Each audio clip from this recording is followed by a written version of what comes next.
Hello, it is Monica with Black Girl on Campus here with another Too Long Didn't Read quick video. Hopefully I'll be less than 3 minutes like I keep saying I'm going to be. But here at Black Girl on Campus, I help young Black girls who will be first generation college students go from confused and just, I don't know what's going on, to confident and completely clear and sure of what they're doing and prepared for college planning and college success, because I was a first generation college student, so I know what you're going through.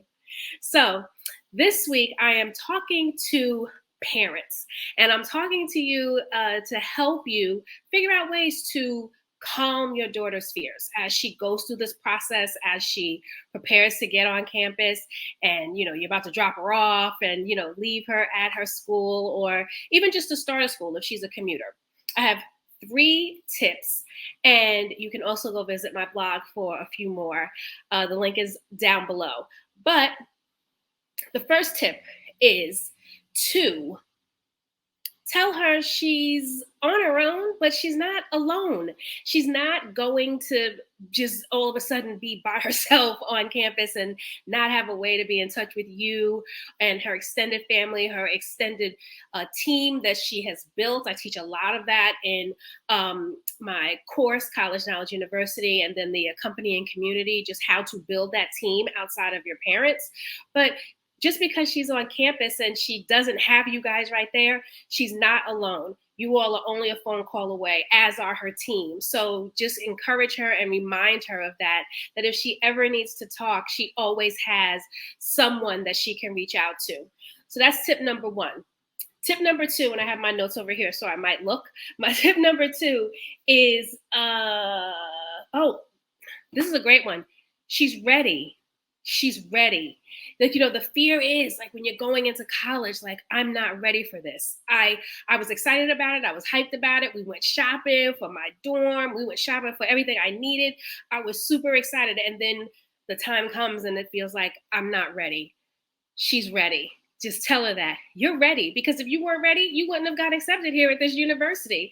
If you weren't ready, you would not have done all the work that it took to get here, yes, the applying and all of that, but everything even before that, building your resume with your volunteerism and activities and the grades and everything, the research that you've done to even get here. She's ready because she did all of those steps, and now she's getting ready to start her freshman year. So that is tip number 2. Tip number 1, she's not alone. Tip number 2 is that she absolutely is ready for this, right? And tip number 3 is, I said this in my course the other day, and I try to start off with affirmations. I do. I start off with affirmations during the beginning of every session, just to remind attendees who they are and what they're capable of doing.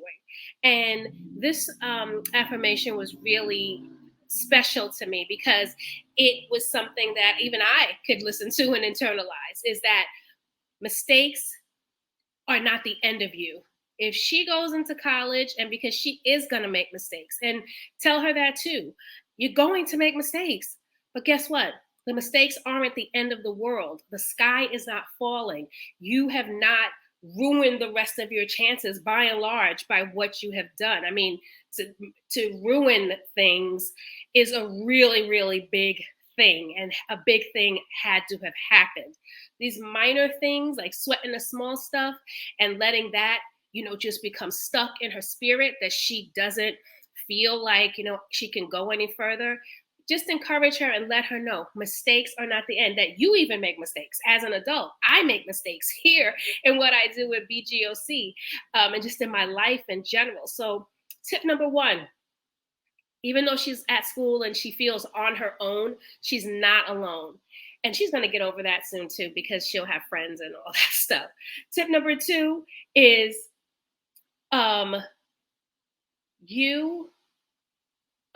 she is ready.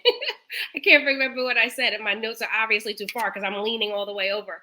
But she is absolutely ready for this. And tip number 3 is that mistakes are not the end of the world. She's got this, and she's going to push past this mistake, and she's going to be better for it. So thanks again for watching this week's Too Long Didn't Read. I hope you got some tips that were helpful. Also look in the caption below for some resources that I have that I know are going to be helpful to families of first-generation college students. Thanks for watching. I'll see you next time.